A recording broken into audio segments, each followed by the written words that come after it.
On my kicker tonight, we Kenyans, once again and as always, owe our athletes immense gratitude. Without surprise, the World Athletics Championship in Tokyo, Japan, is gifting us with those rare moments as a nation and a people.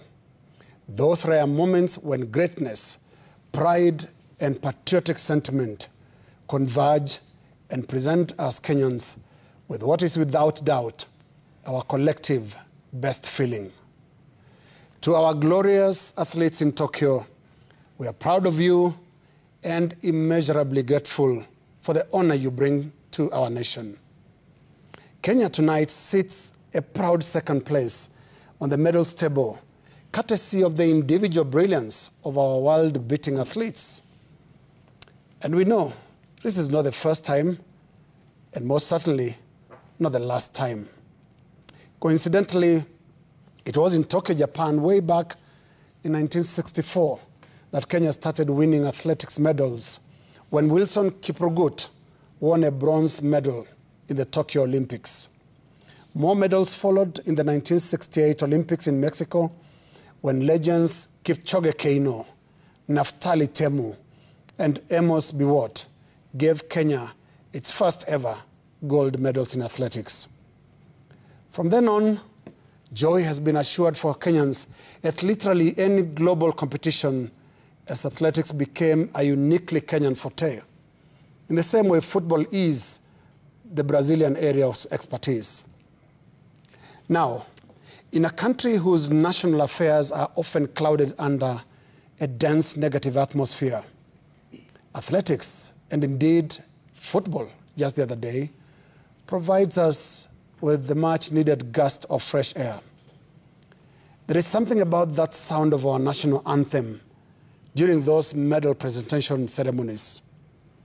The melody in Tokyo, for whatever reason, sounds different from the same rendition here in Nairobi. Then there is our flag. Something happens to those colors when they land in the glorious hands of Faith Kipyegon. The red, green, black, and white acquire this sudden overpowering sparkle that automatically activates our tear glands. There's this very sharp contrast between that flag on Faith Cherotич's shoulders and the one flapping from the bonnet of politicians' cars here in Nairobi. I agree, both flags may trigger that well of tears, but for equally contrasting reasons. This contrast, fellow Kenyans, must be put under some sharp scrutiny. Why? We must ask why. Why is our national anthem sounding better in Tokyo than it does in Nairobi?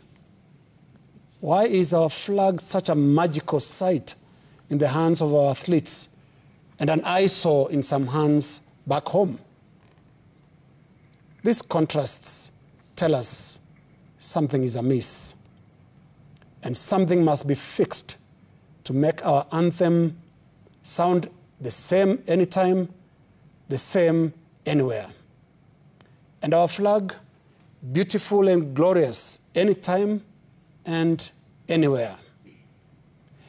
As symbols of our national identity in sports or international events, diplomacy, or even war, our flag and our anthem survives on nothing else but honor.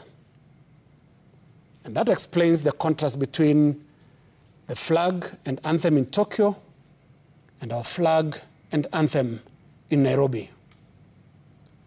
For the honor they bring our flag, anthem, and country, our athletes and other sportsmen